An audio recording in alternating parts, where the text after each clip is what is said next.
buku kesehatan mandiri untuk sahabat di rumah aja atau stay at home.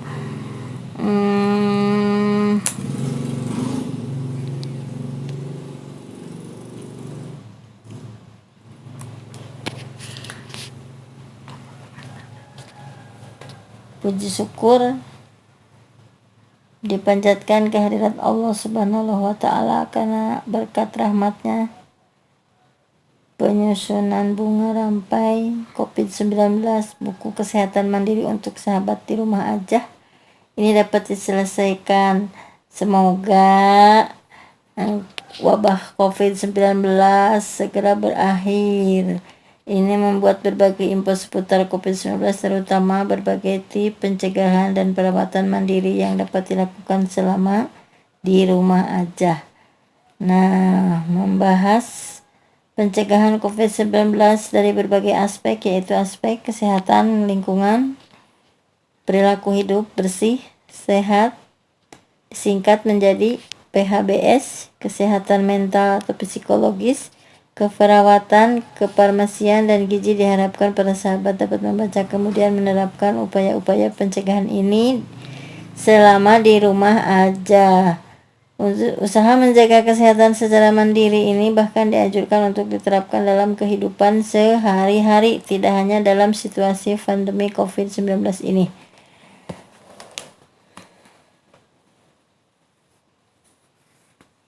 Nah,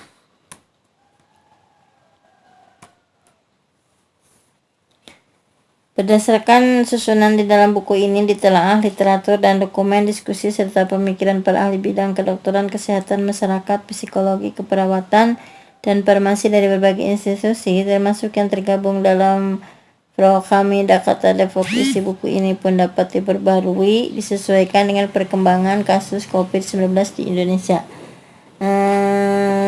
Sebelumnya semoga dapat menjadi sahabat di rumah aja yang ramah dan bermanfaat bagi pembaca semua. Koreksi dan masukan untuk perbaikan buku ini sangat diharapkan. Mari berikhtiar dan berdoa semoga Allah Subhanahu wa Ta'ala melindungi dan segera melenyapkan COVID ini di bumi tercinta ini selama hidup. Selalu hidup sehat.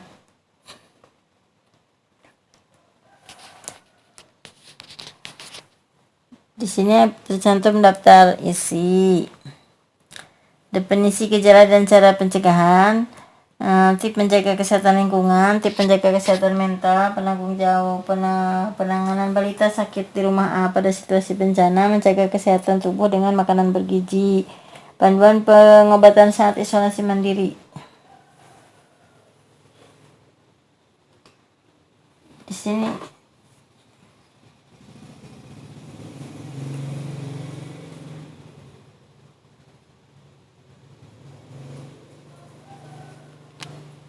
daftar singkatan.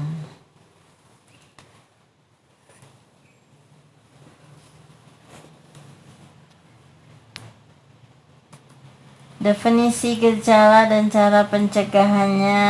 Coba saya uraikan, baca di sini ya. Apa itu virus corona? Coronavirus disease 2019 atau COVID-19 itu adalah penyakit baru yang dapat menyebabkan terjadinya gangguan pernapasan dan radang paru. Penyakit ini disebabkan oleh infeksi severe acute respiratory syndrome coronavirus 2. Nah, gejala klinis yang muncul beragam seperti gejala flu biasa. Flu biasa itu demam, batuk, pilek, nyeri tenggorokan, nyeri otot, nyeri kepala, sampai ke komplikasi berat yaitu pneumonia atau sepsis. Gimana cara nularnya? Cara menularnya lewat droplet atau percikan saat batuk, bersin, atau berbicara. Seseorang itu kalau batuk, bersin, atau berbicara itu bisa menular ya. Kontak fisik dengan orang terinfeksi juga bisa, caranya menyentuh atau jabat tangan. Nah, menyentuh mulut, hidung, dan mata dengan tangan yang terpapar virus itu penularan. Kapan harus waspada? Ayo kenali gejalanya ya. Gejala ringan dan sedang. Nah, demam itu sama dengan atau 38 Celcius atau ada riwayat demam. Pada kasus tertentu tidak ada demam, batuk, pilek, nyeri tenggorokan, itu gejala ringan atau sedang. Nah, kalau yang gejala beratnya, contohnya gejala ringan itu ditambah keluhan sesak napas, frekuensi napas 24 per menit, dan pneumonia berdasarkan gambaran radiologis. Bisa juga gagal ginjal. Gejala tersebut disertai untuk melakukan perjalanan ke negara lain, daerah yang terkonfirmasi adanya transmisi lokal COVID-19 pada 14 hari terakhir sebelum timbul gejala. Nah, kontak dengan orang yang memiliki riwayat perjalanan pada 14 hari terakhir ke negara-negara daerah yang terkonfirmasi adanya transmisi lokal COVID-19. Ketiga, kontak erat dengan orang-orang berasal dari negara atau daerah yang terkonfirmasi adanya transmisi lokal COVID-19. Bekerja atau mengunjungi fasilitas kesehatan yang berhubungan dengan pasien yang berkomunikasi COVID-19, riwayat kontak erat atau minimal 15 menit dengan jarak kurang dari 2 meter dengan pasien terkonfirmasi COVID-19. Gimana pencegahannya? Cuci tangan dengan sabun dengan air yang mengalir. Nah, cuci tangan itu harus pakai sabun dengan air yang mengalir minimal 20 detik. Jangan menyentuh hidung, mulut, dan mata sebelum mencuci tangan. Itu langkah pencegahannya.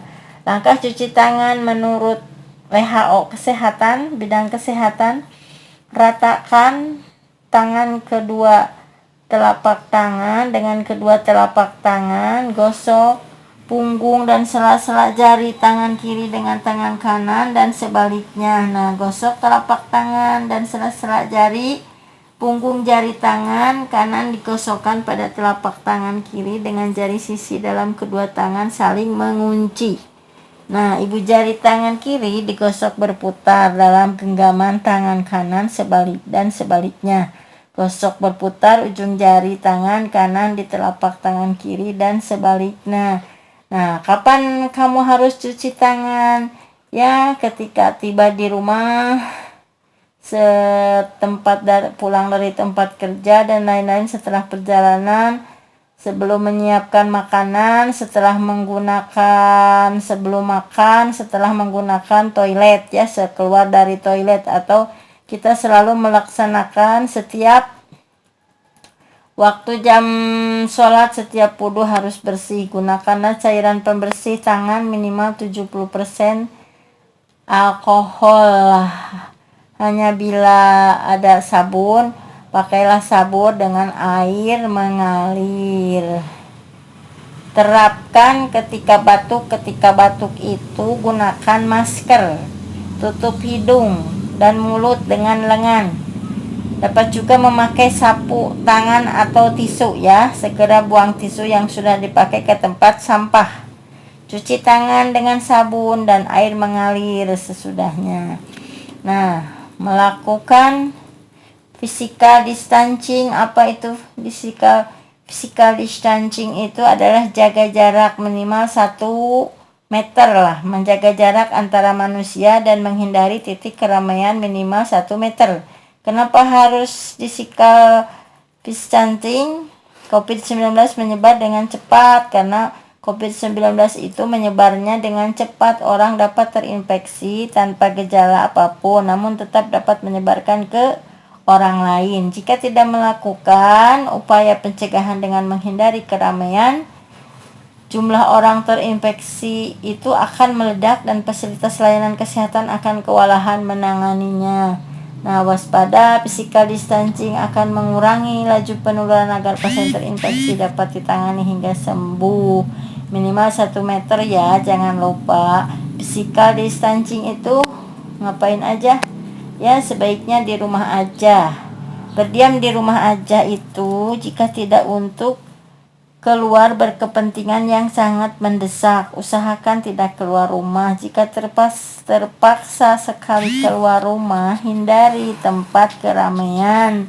Beri jarak 1 meter minimal dengan orang lain. Sekolah juga kan diliburkan, begitu pentingnya mencegah COVID-19 itu. Kebanyakan tempat kerja sudah memberlakukan work from home, maka bijaksanalah, jangan malah jalan-jalan, jangan mudik pulang kampung, jangan mengadakan acara berkumpul seperti reuni, arisan, dan lain-lain yang perkumpulan manusia banyak itu. Saudara-saudara kita yang bekerja di fasilitas kesehatan sedang berjuang di garda terdepan. Mari hormati usaha mereka dengan mematuhi setiap himbauan di rumah aja dan melakukan hal produktif lainnya supaya bermanfaat untuk diri sendiri, umumnya untuk tip menjaga kesehatan lingkungan. Tip menjaga kesehatan lingkungan itu apa yang harus Anda bisa lakukan ketika di rumah aja menjaga kesehatan lingkungan di tempat tinggal. Caranya, sirkulasi udara dalam ruangan, secara rutin membuka jendela agar sinar matahari masuk dan terjadi sirkulasi udara.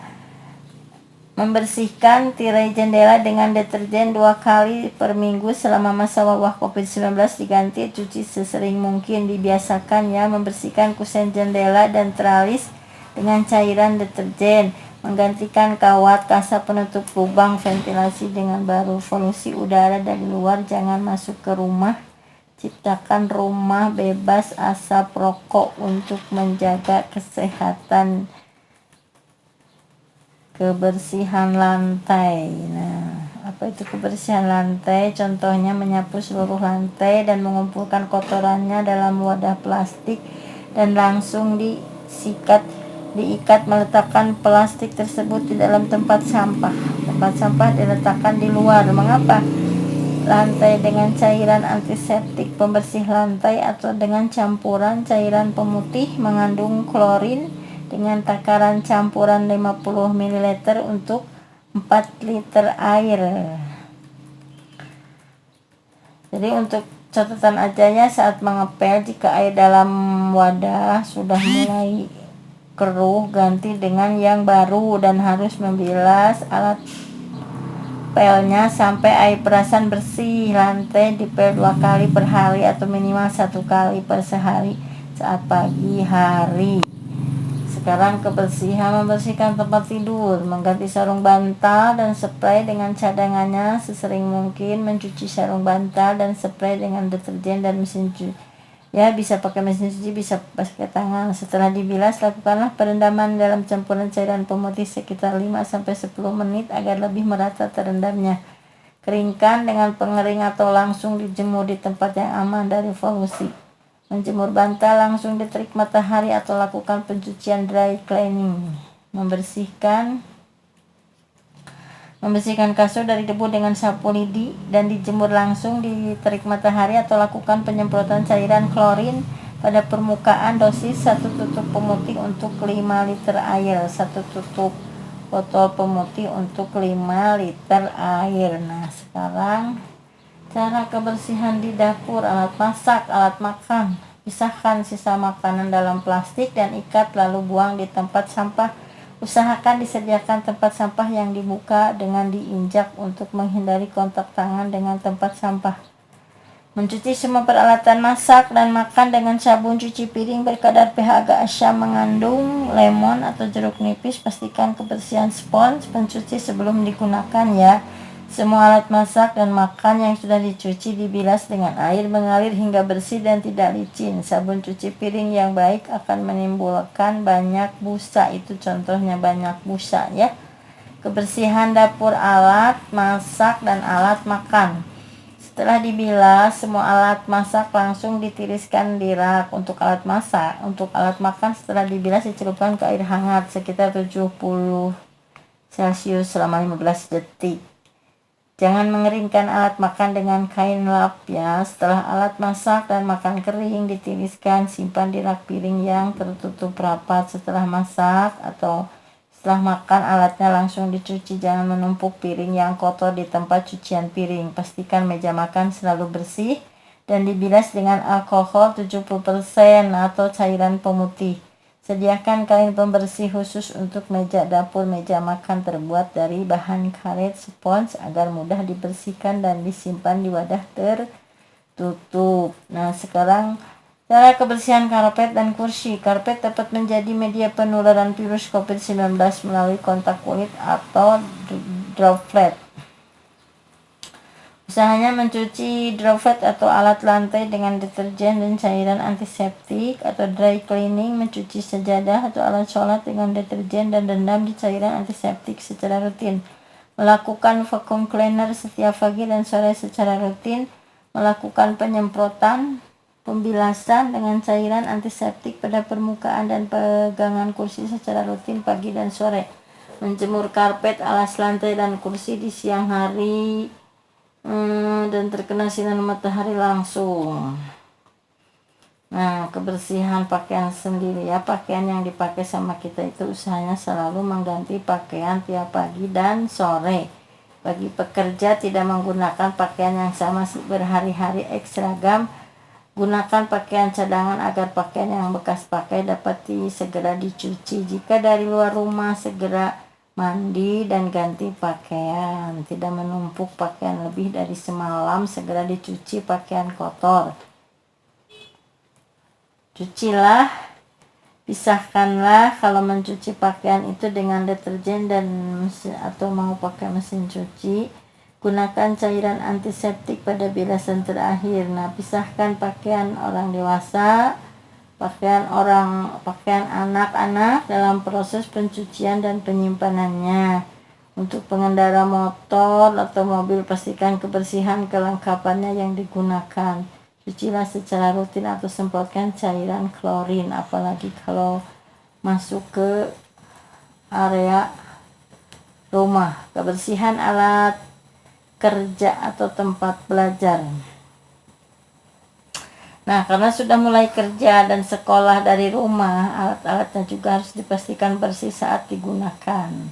Usaha atau upaya membersihkan, bisa membersihkan laptop atau komputer dengan lap pembersih atau kanebo yang telah direndam dalam alkohol 70% cairan pemutih. Membersihkan HP dengan kanebo yang telah direndam alkohol cairan pemutih dalam kondisi darurat. Gunakan tisu basah yang mengandung alkohol. Bersihkan layar depan di bagian belakang HP. Itu cara membersihkan HP ya. Membersihkan meja belajar atau meja kerja dengan cover buku dengan kanebo juga bisa yang telah direndam alkohol 70% juga cairan pemutih. Dalam kondisi darurat gunakan tisu basah yang mengandung alkohol. Nah, sini ada juga kebersihan diri. Kebersihan diri itu merupakan hal penting utama dalam menjaga kesehatan pribadi. Gunakan air bersih untuk upaya-upaya. Di bawah ini untuk cuci tangan harus menggunakan air yang mengalir. Diusahakan mandi minimal 2 hari sekali dengan sabun, jika memungkinkan dengan sabun antiseptik. Menyikat gigi dengan benar dan gunakanlah pasta gigi yang mengandung fluoride atau antiseptik herbal ya. Jika terpaksa tetap kerja di luar, sampai rumah segeralah mandi dan mencuci rambut. Jangan kontak dengan keluarga sebelum mandi. Selalu menjaga wudhu sepanjang waktunya, di waktunya 5 sholat sunat. Kebersihan diri, jangan lupa mencuci tangan memakai sabun dengan air mengalir. Jangan sentuh mulut, hidung, dan mata sebelum cuci tangan ya. Jika susah mendapatkan sabun dan air, cucilah dengan tangan menggunakan hand sanitizer. Jika terpaksa keluar rumah dan sedang tidak sehat, selalu gunakan masker. Jika batuk dan bersin, gunakan lengan bagian atas dalam tisu yang langsung dibuang. Jangan meludah sembarang tempat, apalagi di darat. Jagalah kebersihan.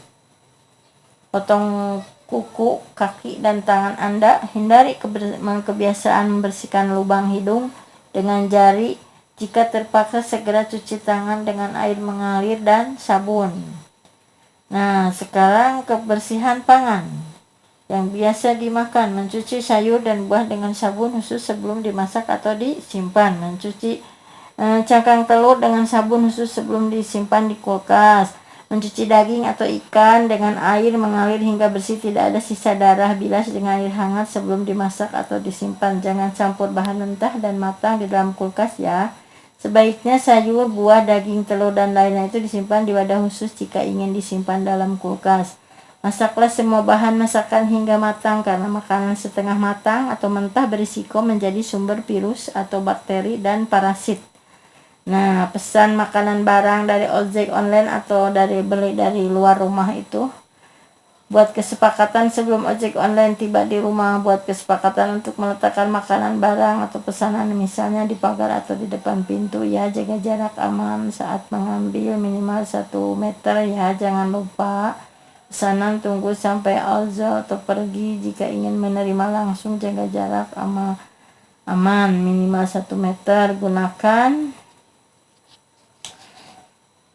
e-money agar terhindar dari virus yang menempel di uang. Jika membayar tunai, letakkan di amplop atau plastik, jangan memberi langsung ke ojek online. Buang sampah makanan atau barang, segera buang plastik pembungkus makanan, dapat dipindahkan langsung ke piring atau ke wadah. Adapun jika berbentuk barang langsung disimpan di rak penyimpanan ya, segera cuci tangan memakai sabun dengan air yang mengalir agar bersih. Nikmati makanan yang sudah dipesan. Ingatkan ke keluarga untuk selalu cuci tangan. Tip menjaga kesehatan mental. Nah, menjaga kesehatan mental itu, kondisi mental akan mempengaruhi daya tahan tubuh kita. Jika kondisi mental kita baik, insya Allah kita menjadi lebih baik. Mengelola keadaan psikologis diri sendiri, hanya menerima informasi tentang COVID-19 dari sumber terpercaya dan dipastikan kebenarannya. Hindari berita yang tidak jelas yang membuat panik. Berusaha untuk terus menjaga kesehatan, kebersihan, supaya upaya tersebut dapat mengurangi kecemasan diri sendiri, khususnya menyempatkan menghirup udara segar dan merasakan kehangatan matahari atau berjemur pagi akan memberikan ketenangan serta sugesti untuk produktif sejak pagi hari. Nah, selalu berpikir positif juga ya, berpikir positif dengan pertolongan Allah Subhanahu wa Ta'ala, bahwa dengan menjaga daya tahan tubuh dan mematuhi setiap himbauan ancaman COVID-19 itu akan cepat berlalu, mudah-mudahan cepat berlalu. Berpikir positif bahwa instruksi di rumah aja memberikan peluang semakin dekat dengan Allah Subhanahu wa Ta'ala, dengan keluarga. Berpikir positif bahwa setiap takdir Allah Subhanahu wa Ta'ala pasti membawa hikmah. Tetaplah produktif dan jangan membuang-buang waktu berpikir negatif. Tetaplah bersilaturahmi ya, lewat medsos, HP, video call, dan lain-lain, saling terhubung atau berbagi dukungan sosial. Mendekatlah selalu kepada Allah Subhanahu wa Ta'ala, beribadahlah agar tenang. Ingatlah, hanya dengan mengingat Allah hati menjadi tentram. Dalam Quran surat Al-Ra'd surat ke-28 ayat ke-9 ada ya. Coba ya baca Al-Quran di bulan puasa Ramadan ini. Diproduksi, bekerja dan belajar. Tetap bangun pagi dan lakukan persiapan seperti biasa, mandi, berpakaian rapi, Nah, tadi udah ya, sahur, sarapan, menyediakan area khusus yang nyaman untuk bekerja atau belajar. Susun target harian yang hendak diselesaikan ya, mulai dengan niat karena Allah. Berdoa lalu fokus kerjakan setiap target. Jangan lupa istirahat 5 menit atau 10 menit. Setelah bekerja, belajar 20 menit, begitu seterusnya. Tetap sediakan waktu untuk istirahat siang, ibadah. Berikanlah apresiasi diri ketika berhasil menyelesaikan target dengan baik.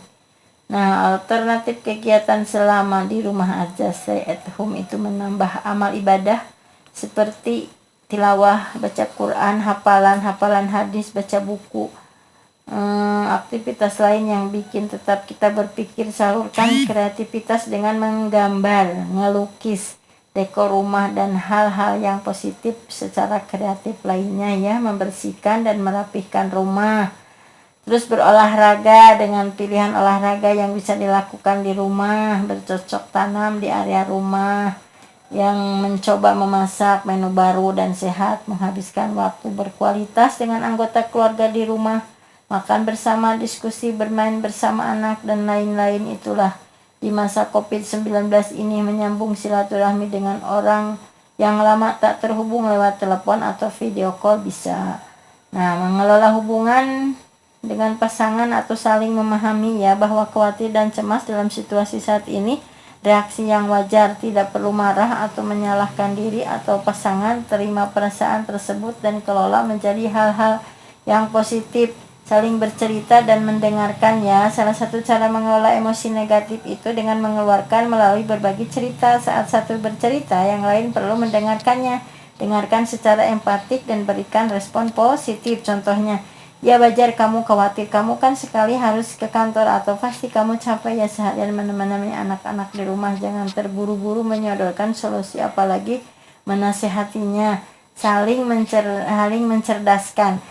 mencerdaskan, saling berbagi informasi yang akurat dan mengkritis info yang berpotensi hoak agar mengurangi rasa cemas. Saling terbuka ya, komunikasi pada pasangan tentang harapan, rencana, dan target, termasuk saat WPH. Sampaikan jika memang harus punya waktu fokus kerja. Juga diskusikan terkait pembagian waktu untuk mendampingi anak bersama. Tingkatkan spiritual, ibadah bersama-sama seperti sholat berjamaah, saling menyimak tilawah dan hafalan Quran. Jangan lupa untuk saling mendoakan, saling tularkan kebahagiaan ya. Sempatkan untuk melakukan aktivitas yang menyenangkan berdua atau bersama anggota keluarga yang lain. Jika memungkinkan, olahraga bareng, main bersama, sekedar berbagi cerita. Menjaga komunikasi positif dengan pasangan sangat penting untuk dilaksanakan keseluruhan. Jangan pikiran tetap positif dan bahagia akan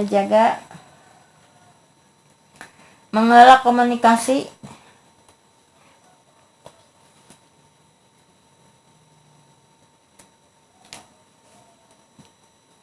akan menjaga daya imun tubuh. Demikianlah paparan dari saya, semoga bermanfaat ya, khususnya untuk diri sendiri, umumnya untuk semuanya sahabat. Waalaikumsalam warahmatullahi wabarakatuh.